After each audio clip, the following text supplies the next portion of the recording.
Hello everyone, Coach Chris with WolfMoon Brewing. Hopefully you guys have been following along. This is the third video in a series of videos on the Mr.Beer Craft Beer Kit Northwest Pale Ale Kit. First two videos we unboxed this and took all the pieces and parts out and made sure everything was good.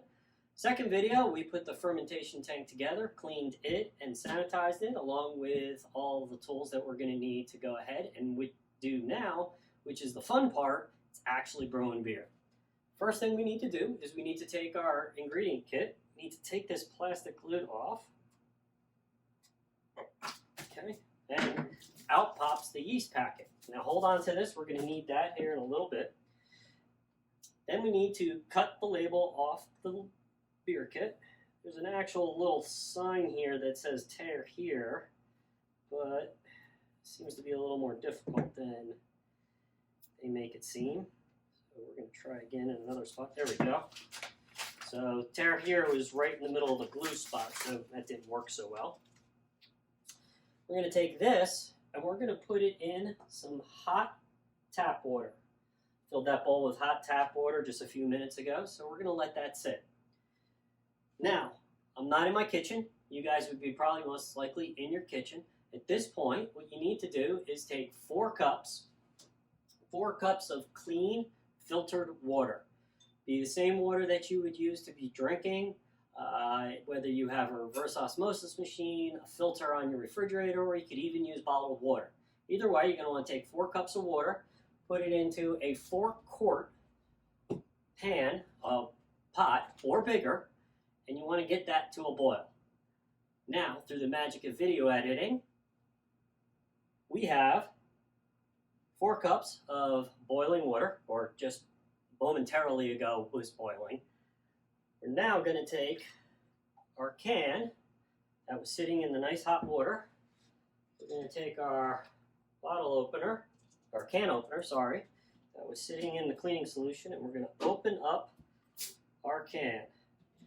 Now, if you don't have a manual can opener and all you have is an electric, make sure you clean your cutting wheel and your can opener prior to doing this.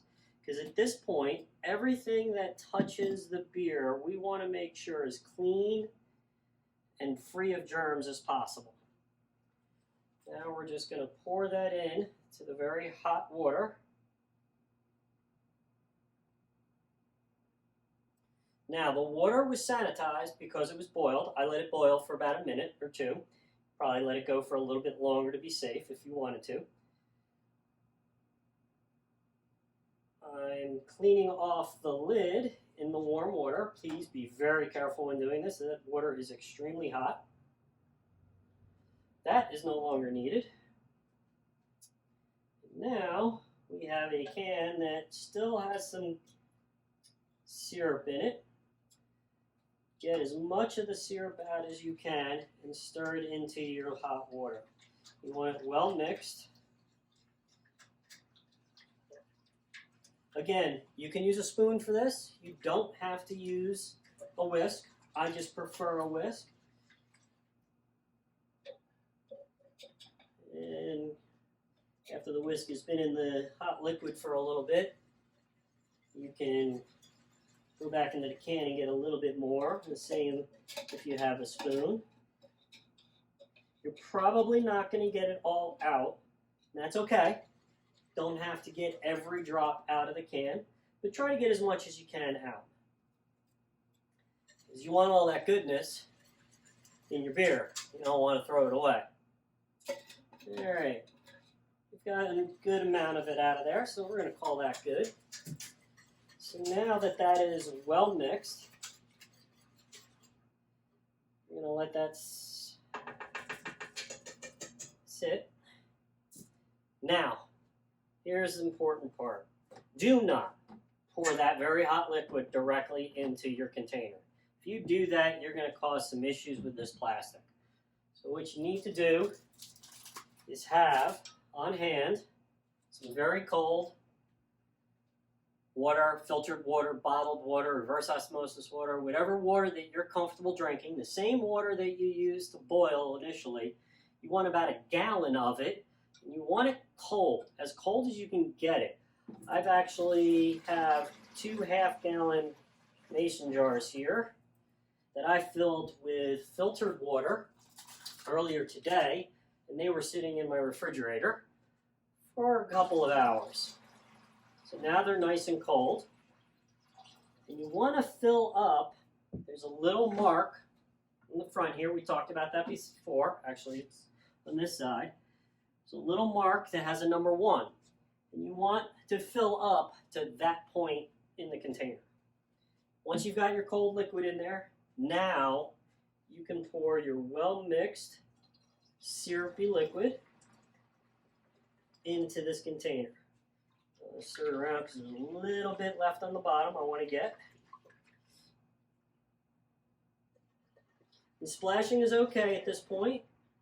Actually, it's a good thing. You want a little bit of oxygen in there for the yeast to work with. At this point now, just need to fill this container up until you get to the number 2 mark. Again, using cold water that has hopefully been in your refrigerator. Oops, a little spillage there.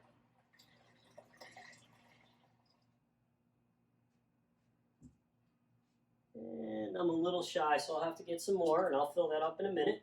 You want to stir this up as well. Make sure everything is good to go.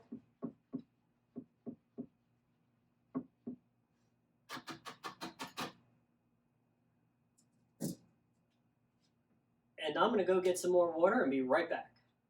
Okay, back with some more cold filtered water. I'm going to slowly fill that up, and I can just see the line through the inside of the container. I'm going to fill that up right to the number 2 line. We'll give it one more stir. Try not to scratch your container on the inside with either your spoon or your whisk or whatever you're using to mix it up. Don't want any scratches. Scratches are where little bacteria can sit and grow and hide from your cleaner and your sanitizer, so you don't want to do that. Now, all we want to do is we want to take our packet of brewer's yeast, cut the top off, and just sprinkle it along the top. Now put your top back on. Make sure it's nice and snug. You're done. At this point, you want to put this container in a dark room. Closet works well. It's somewhere in the neighborhood of 65 to 75 degrees and stays pretty consistent. We're going to leave it there for 3 weeks. During that time, that yeast packet that we just put in there is going to bloom and multiply. They're going to start eating all the sugars that are in that syrupy mix that we put in there, and they're going to convert that syrupy mix into alcohol and carbon dioxide. Carbon dioxide will be released through those 2 little notches that I showed you during the cleaning video. And then after the 3 weeks, we'll go ahead and we'll bottle this, and after we bottle it, we'll be able to drink it in about 2 weeks after that. So from this point to the time that we're going to be able to enjoy this beer is about 5 weeks. So, thanks for watching. Remember, homebrewing is really fun, but so is drinking responsibly. Go ahead and click the subscribe button if you already haven't to my channel. Click the bell so you're notified whenever I post a new video. And hey, while you're down there, go ahead and give me a thumbs up like.